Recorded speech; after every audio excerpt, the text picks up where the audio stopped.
Hi friends, welcome back to my YouTube channel. ನಾನಿವತ್ತು chicken butter masala ಯಾವ ಥರ ಮಾಡೋದು ಅಂತ ತೋರಿಸ್ತಾ ಇದ್ದೀನಿ. ಫಸ್ಟ್ ನಾನಿಲ್ಲಿ 1/4 kg ಆಗೋವಷ್ಟು ಚಿಕನ್ ತೊಗೊಂಡಿದ್ದೀನಿ. ನೀಟಾಗಿ ವಾಶ್ ಮಾಡಿ ಇಟ್ಕೊಂಡಿದ್ದೀನಿ. ಅದಕ್ಕೆ ನಾನು ಏನೇನು ಫಸ್ಟು ಮ್ಯಾರಿನೇಷನ್ಗೆ ನಾನು ಅಚ್ಚ ಖಾರದ ಪುಡಿ, ಸಣ್ಣ ಉಪ್ಪು ಮತ್ತು ಒಂದು ಚಿಟಿಕೆ ಅರಿಶಿನ, ಧನಿಯಾ ಪೌಡರು, ಗರಂ ಮಸಾಲ ಮತ್ತು ಅರ್ಧ ಹೋಳು ನಿಂಬೆಹಣ್ಣು ತೊಗೊಂಡಿದ್ದೀನಿ. ಈಗ ಇದನ್ನೆಲ್ಲ ಹಾಕಿ ಮ್ಯಾರಿನೇಷನ್ಗೆ ರೆಡಿ ಮಾಡ್ಕೊಳ್ಳೋಣ. ಫಸ್ಟ್ ನಾನು ಏನೇನು ಸ್ಪೈಸಸ್ ತೊಗೊಂಡಿದ್ದೀನಿ ಅದನ್ನೆಲ್ಲ ಚಿಕನ್ಗೆ ಹಾಕೋತಾ ಇದ್ದೀನಿ. ಹಾಕ್ಕೊಂಡು ನೀಟಾಗಿ ಮಿಕ್ಸ್ ಮಾಡ್ಕೋಬೇಕು. ಮಿಕ್ಸ್ ಮಾಡಿ ನಾವು ಯಾವ ಥರ ಮ್ಯಾರಿನೇಟ್ ಮಾಡ್ತೀವಿ ಅದ್ರ ಮೇಲೆ ಟೇಸ್ಟ್ ಇರುತ್ತೆ. ಸೊ ನಾನೀಗ ಎಲ್ಲದನ್ನು ಮಿಕ್ಸ್ ಮಾಡಿ ಚೆನ್ನಾಗಿ ಕಲಿಸ್ಕೊತಾ ಇದ್ದೀನಿ.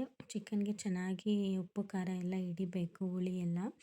ಸೊ ನೋಡ್ತಾ ಇರ್ಬೋದು ಇವಾಗ ಯಾವ ಥರ ಬಂದಿದೆ ಅಂತ. ನಾನು ಕಲಿಸಿರೋ ಚಿಕನ್ಗೆ ಮಸಾಲೆ ಅದನ್ನು ಮ್ಯಾರಿನೇಷನಿಗೆ ಇಟ್ಟಿದ್ದೀನಿ.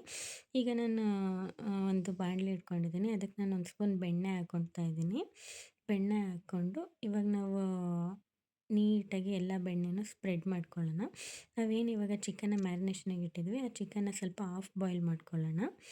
ಈಗ ಬೆಣ್ಣೆ ಕಾದಿದೆ, ಸ್ವಲ್ಪ ಎಲ್ಲ ಚಿಕನ್ನು ಹಾಕ್ಕೊಂಡು ನೀಟಾಗಿ ಹಾಫ್ ಬಾಯ್ಲ್ಗೆ ಮಿಕ್ಸ್ ಮಾಡ್ಕೊಳ್ಳೋಣ. ನೋಡ್ತಾ ಇರ್ಬೋದು ಮ್ಯಾರಿನೇಷನ್ ಎಷ್ಟು ಚೆನ್ನಾಗಾಗಿದೆ, ಉಪ್ಪು ಖಾರ ಹುಳಿ ಎಲ್ಲ ಎಷ್ಟು ಚೆನ್ನಾಗಿ ಇಡ್ತಿದೆ ಚಿಕನ್ಗೆ ಅಂತ. ಈಗ ನಾವು ಒಂದು ಖಾರ ರುಬ್ಕೋಬೇಕು. ಸೊ ಏನೇನು ತೊಗೊಂಡಿದ್ದೀನಿ ಅಂದರೆ 2 ಟೊಮೊಟೊ ತೊಗೊಂಡಿದ್ದೀನಿ, ಬೆಳ್ಳುಳ್ಳಿ, ಶುಂಠಿ, 2 ಈರುಳ್ಳಿ ತೊಗೊಂಡಿದ್ದೀನಿ ಮೀಡಿಯಮ್ ಸೈಜ್, ಪಲಾವ್ ಎಲೆ ಮತ್ತು 6ರಿಂದ 7 ಗೋಡಂಬಿ ತೊಗೊಂಡಿದ್ದೀನಿ. ಇದನ್ನೆಲ್ಲ ಇವಾಗ ನಾವು ಮಸಾಲೆಗೆ ರುಬ್ಕೊಳ್ಳೋಕ್ಕೆ ಬೇಕಾಗಿರೋ ಇಂಗ್ರೀಡಿಯೆಂಟ್ಸ್. ಇವಾಗ ನಾನಿಲ್ಲಿ ಅಚ್ಚ ಖಾರದ ಪುಡಿ, ಧನಿಯಾ ಪುಡಿ, ಗರಂ ಮಸಾಲ, ಚಿಟಿಕೆ ಅರಿಶಿನ ಮತ್ತು ಜೀರಾ ಪೌಡರ್ ತೊಗೊಂಡಿದ್ದೀನಿ.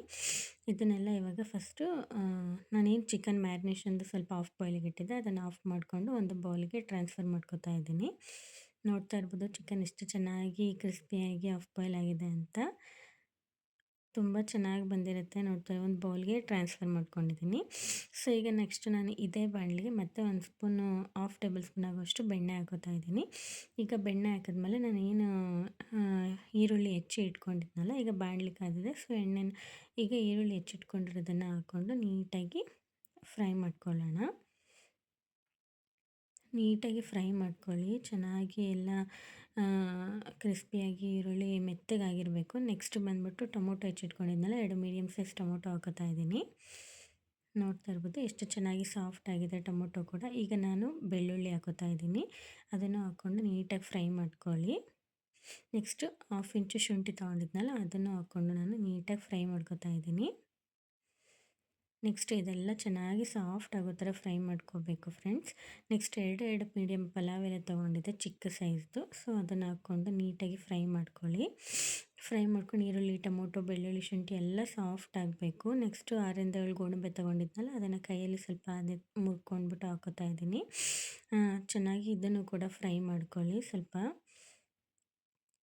ನೀಟಾಗೆಲ್ಲ ಫ್ರೈ ಆದಮೇಲೆ ನಾವೇನು ಸ್ಪೈಸಸ್ ತೊಗೊಂಡಿದ್ವಲ್ಲ ಅದನ್ನೆಲ್ಲ ಹಾಕ್ಕೊಂಡು ನೀಟಾಗಿ ಇನ್ನೊಂದು ಸತಿ ನಾವು ಫ್ರೈ ಮಾಡ್ಕೊಳ್ಳೋಣ.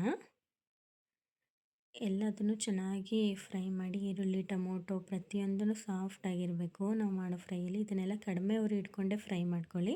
ನಾವೇನು ಫ್ರೈ ಮಾಡ್ಕೊಂಡಿದ್ವಲ್ಲ ಅದು ಸ್ವಲ್ಪ ತಣ್ಣಗಾದ್ಮೇಲೆ ಜಾರಿಗೆ ಹಾಕ್ಕೊಂಡು ರುಬ್ಕೋತಾ ಇದ್ದೀನಿ. ಒಂದು ಜಾರಿಗೆ ಹಾಕ್ಕೊಂಡು ರುಬ್ಕೊಳ್ಳಿ, ತಣ್ಣಗಾದ್ಮೇಲೆ ರುಬ್ಕೊಳ್ಳಿ. ಸ್ವಲ್ಪ ನೋಡ್ತಾ ಇರ್ಬೋದು ಇವಾಗ ನಾನು ಯಾವ ಥರ ರುಬ್ಕೊಂಡಿದ್ದೀನಿ. ಸಣ್ಣಗೆ ಪೇಸ್ಟ್ ಆಗಬೇಕು, ಈ ರೀತಿ ನಾನು ತೋರಿಸ್ತಾ ಇದ್ದೀನಲ್ಲ ಈ ರೀತಿ ರುಬ್ಕೊಳ್ಳಿ. ತರಿಯಾಗಿರಬಾರ್ದು, ಸ್ವಲ್ಪ ಸಣ್ಣಗೆ ಇರಬೇಕು ರುಬ್ಕೊಳ್ಳೋದು ಮಸಾಲೆ. ಈಗ ಬಾಣಲಿ ಕಾಯಕ್ಕಿಟ್ಟಿದ್ದೀನಿ. ಈಗ ನಾನು 1-2 ಟೇಬಲ್ ಸ್ಪೂನ್ ಆಗುವಷ್ಟು ಬೆಣ್ಣೆ ಹಾಕೋತಾ ಇದ್ದೀನಿ. ಹಾಕ್ಕೊಂಡು ನೀಟಾಗಿ ಸ್ಪ್ರೆಡ್ ಮಾಡ್ಕೊಂಡಿದ್ದೀನಿ. ಈಗೇನು ರುಬ್ಬಿದ್ವಲ್ಲ ಆ ಮಸಾಲೆ ಹಾಕೋತಾ ಇದ್ದೀನಿ ಮಸಾಲೆ ಹಾಕ್ಕೊಂಡು ಸ್ವಲ್ಪ ನೀಟಾಗಿ ಮಸಾಲೆ ಎಲ್ಲ ಹಸಿ ವಾಸನೆ ಹೋಗಬೇಕು, ಆ ಥರ ಫ್ರೈ ಆಗಬೇಕು. ಇಲ್ಲಿ ನಾನು ಸ್ವಲ್ಪ ಸಣ್ಣ ಉಪ್ಪು ಹಾಕೋತಾ ಇದ್ದೀನಿ. ಸಣ್ಣ ಉಪ್ಪು ಹಾಕ್ಕೊಂಡು ಮತ್ತೆ ಇಲ್ಲಿ ಒಂದು 5ರಿಂದ 10 ನಿಮಿಷ ಫ್ರೈ ಮಾಡ್ಕೊಳ್ಳಿ. ಹಸಿ ಮಸಾಲೆ ವಾಸನೆ ಎಲ್ಲ ಹೋಗಬೇಕು. ಒಂದು ಲಿಡ್ನ ಕ್ಲೋಸ್ ಮಾಡಿಕೊಂಡು ಸಿಮ್ಮಲ್ಲೇ ಇಟ್ಟು ಕುದಿಯೋಕ್ಕೆ ಬಿಡಿ ಅದನ್ನು. ಈ ಟೈಮಲ್ಲಿ ನಾವು ಸ್ವಲ್ಪ ಕಸ್ತೂರಿ ಮೇಥಿನ ಸ್ಮ್ಯಾಶ್ ಮಾಡಿ ಹಾಕ್ಕೊಳ್ಳಿ, ಕೈಯಲ್ಲೇ ಉಜ್ಜಿಬಿಟ್ಟು ಹಾಕ್ಕೊಂಡು ಚೆನ್ನಾಗಿ ಮಿಕ್ಸ್ ಮಾಡ್ಕೊಳ್ಳಿ.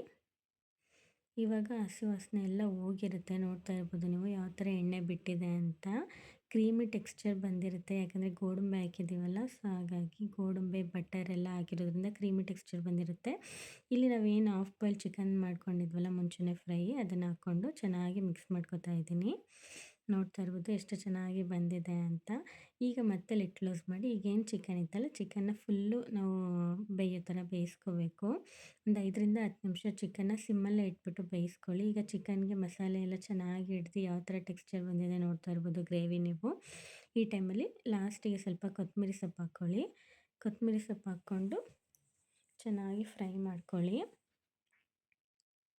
ನೋಡ್ತಾ ಇರ್ಬೋದು ಯಾವ ಥರ ಕ್ರೀಮಿ ಟೆಕ್ಸ್ಚರ್ ಬಂದಿದೆ ಅಂತ. ಬಟರು, ಗೋಡಂಬಿ ಎಲ್ಲ ಯೂಸ್ ಮಾಡಿದ್ದೀವಲ್ಲ, ಸೊ ಹಂಗಾಗಿ ಈಗ ಸ್ವಲ್ಪ ಗ್ಯಾಸ್ ಸಿಮ್ಮಲ್ಲಿ ಇಟ್ಕೊಂಬಿಟ್ಟು ನಾನಿಲ್ಲಿ ಫ್ರೆಶ್ ಕ್ರೀಮ್ ತೊಗೊಂಡಿದ್ದೀನಿ. ನಿಮ್ಮ ಮನೇಲಿ ಫ್ರೆಶ್ ಕ್ರೀಮ್ ಇಲ್ಲ ಅಂದರೆ ಸ್ವಲ್ಪ ಹಾಲಿನ ಕೆನೆನೂ ಹಾಕ್ಕೋಬೋದು. ಹಾಕ್ಕೊಂಡು ಸ್ವಲ್ಪ ಸಿಮ್ಮಲ್ಲಿ ಇಟ್ಬಿಟ್ಟು ಆಮೇಲೆ ಗ್ಯಾಸ್ ಆಫ್ ಮಾಡ್ಕೊಳ್ಳಿ. ಇಷ್ಟೇ ಬಟರ್ ಚಿಕನ್ ಮಸಾಲ ಮಾಡೋದು. ಈಗ ನೋಡ್ತಾ ಇರ್ಬೋದು ಫ್ರೆಂಡ್ಸ್ ಫೈನಲ್ ವ್ಯೂ ಯಾವ ಥರ ಬಂದಿದೆ ಅಂತ. ಈ ರೆಸಿಪಿ ನಿಮಗೆ ಇಷ್ಟ ಆಗಿದ್ರೆ ಲೈಕ್ ಮಾಡಿ, ಶೇರ್ ಮಾಡಿ, ಕಮೆಂಟ್ ಮಾಡಿ. Thank you.